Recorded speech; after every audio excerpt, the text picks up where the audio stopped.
Goma India Scarpati.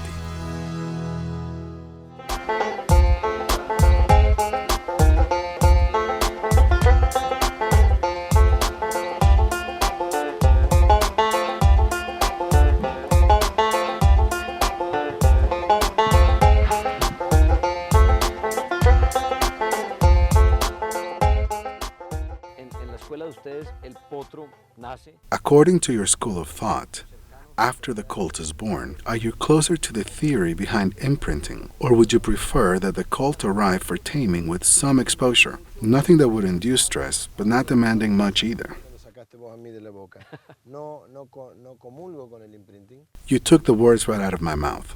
I don't agree with imprinting. I think it's overblown and a little abusive. I think that if it's well thought out and well done, there would be no negative consequences, but it's generally not done as it should be. And it's true, what we're talking about socializing the colt, it's good for them to have contact with their mother and an understanding of their herd. So it doesn't matter to us if the colt comes to us when they're a year and a half, 7 months old, or 15 months old. It doesn't matter as long as they have had contact with humans. And without aggression. Of course not. Aggression has devastating effects. It's like throwing a wrench in the wheel.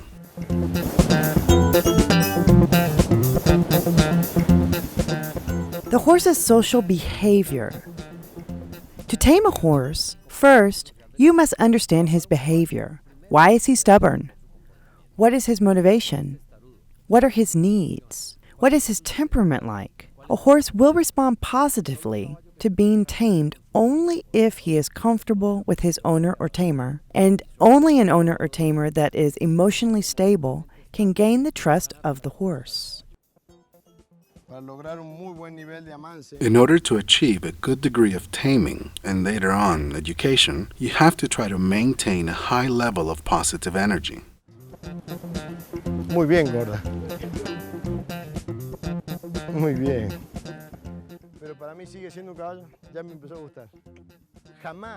But to me, she is still a horse. I'm starting to like her. I will never cause her pain. I will never intentionally punish her with the intent to hurt her.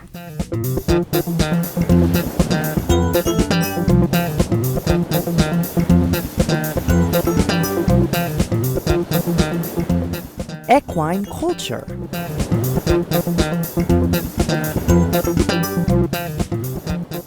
This is Penelope, a beautiful Moorish mare. She has been with her owner since very young and is his pet. However, despite all of the love her owner has showed her, she has a difficult temperament. For that reason, Don Victor brought his mare so that Cristobal can meet her and tell us what is the best way for Penelope to be in a tranquil and harmonious state of mind.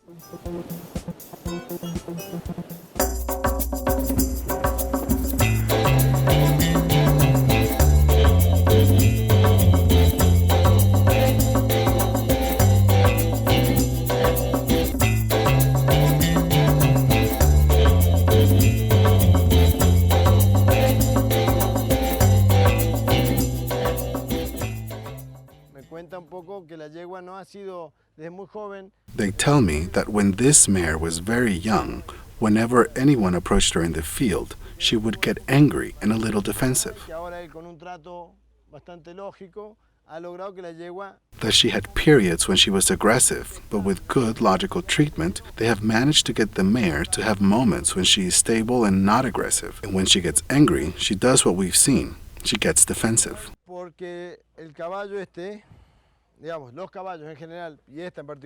This usually happens because horses in general, and this one in particular, when you don't impart a clear notion of what the hierarchical order is and which order is needed for healthy cohabitation, she will rebel against the hierarchy.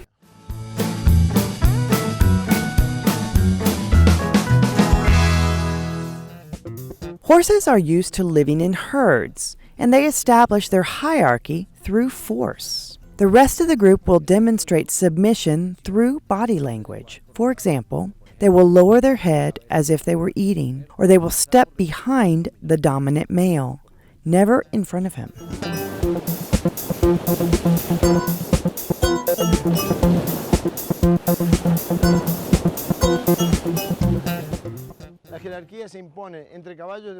Horses impose their hierarchy in a rough manner. Amongst horses, when it comes time to establish hierarchy, they don't consult each other. They give each other commands directly, sometimes through aggressive signals, and sometimes with marked gestures such as kicking and biting. So I'm not just going to attack her. I'm going to put some pressure on her because dominance is always established under pressure, like when there is little food or little water or times of stress. When the herd is in a relaxed state, you can't notice the hierarchy. But if you corral a group of horses and throw them a single portion of hay, you will be able to tell exactly who is in charge and who obeys. And what I want her to understand is this. She's threatening me now.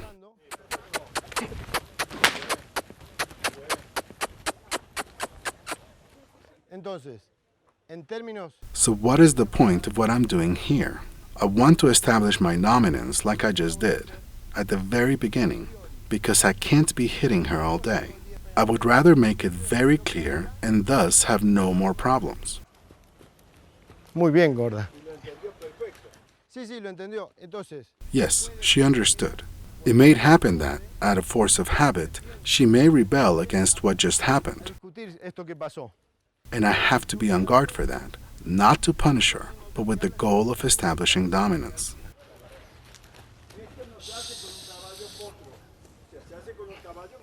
You never need to strike a colt like this.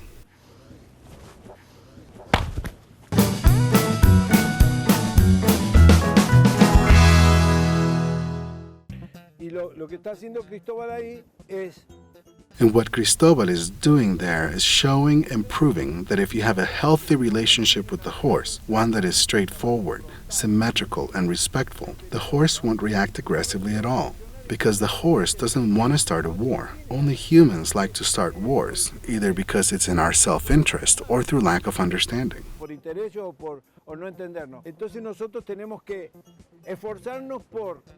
So we have to make an effort to behave like him so that he will understand the meaning of this artificial proximity and what it entails, because the horse does not understand that he is being tamed.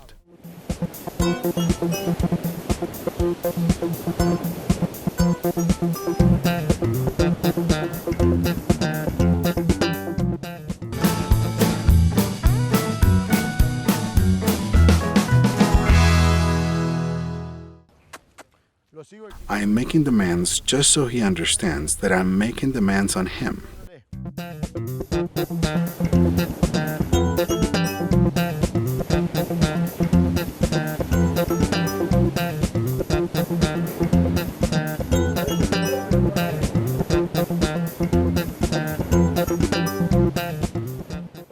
Clarity, coherence, firmness, and respect. It's very common to see that people make too many demands, particularly on Creole horses, such as asking the horse to lower his head or nose down to the stirrups, the knee, or even in some cases the rider's waist. What is your opinion about that? Is it too much? No, not necessarily. This also varies from horse to horse. Horses are very sensitive when you put pressure on them. With just a little bit of pressure, they can often start to obey. And I try not to overemphasize this. If it's about constant pressure, I can put constant pressure on the bit or on his nose and hold it there for a while. But what the horse will not tolerate and which generates trauma is hard jerking, be it at the bit or inside the mouth or the nose. That hard strike, that hard offensive pull, that is what I tell our students and followers not to do. The issue is not whether to apply force or not. It's about not offending the horse. It's not the same, me pushing you or me hitting you.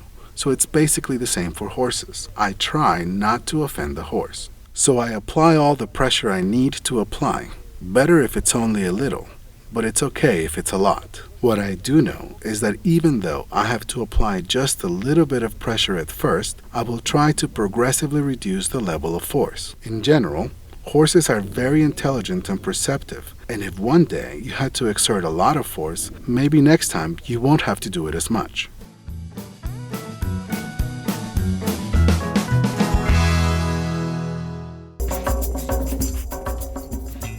Doma India Scarpati, making a rope halter. In order to make a rope halter, we need a rope with a diameter of 6 millimeters and a length of 5 or 6 meters. I will make this easy to follow.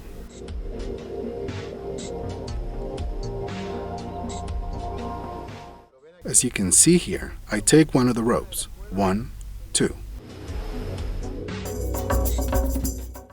You make a knot at each rope end, then you pass the tip of the shortest rope through the noose of the longest rope.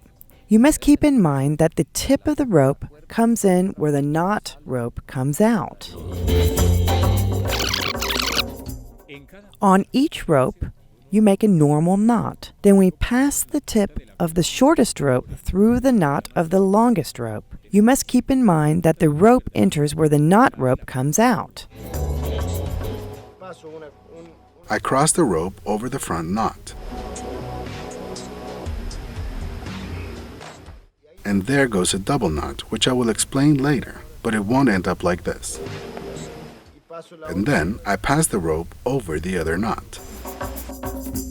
The rope is only used again at the end. You take the long rope and you make a length of 24 to 25 centimeters. And I make another simple knot. The thickness of the rope is complicating things. I take the rope, the knot which is where you will tie the halter at the end, and I stretch it 45 degrees like this. And I come back and complete the knot in the back. See, I grab the head like this.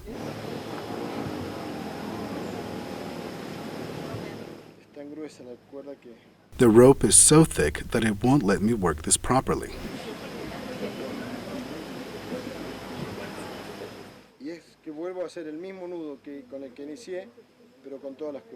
And then I make the same knot as I did in the beginning, but with all of the strands. With the strand that comes out of this knot down here, I come around to this one over here, which is where the halter is tied. I make another knot.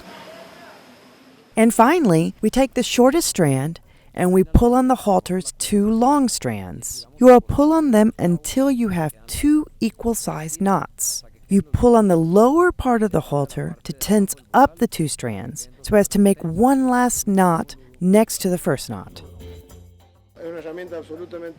This is a very useful tool. It's cheap and very sturdy. I always recommend to people to make good use of this tool and not to use rope that is too thin because you may end up hurting the horse. So I recommend that people use this tool without letting it become hurtful, and they should not apply too much force or pull on the reins aggressively because these materials are made of plastics or nylon or polypropylene, which can be corrosive if it rubs the skin too much. Using it judiciously, you will never hurt the animal, but you can hurt them through misuse.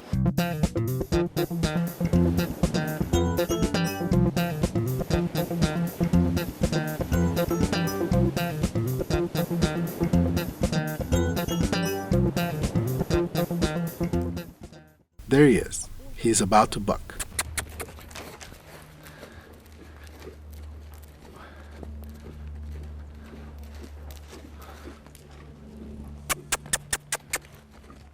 And here as well. Do this before you mount him. Before saddling a horse, ride him bareback.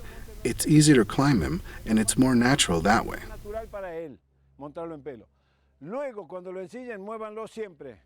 Then, when you saddle him, move this always, and I will move it again as a precaution.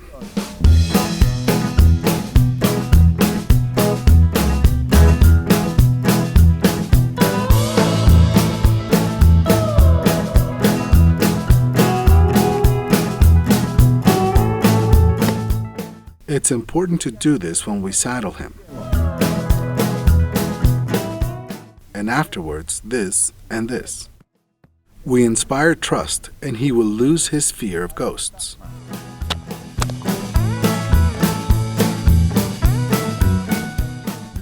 And I touch him here, because that's where my legs will touch later. And that's when the horse takes a dive, and down I go.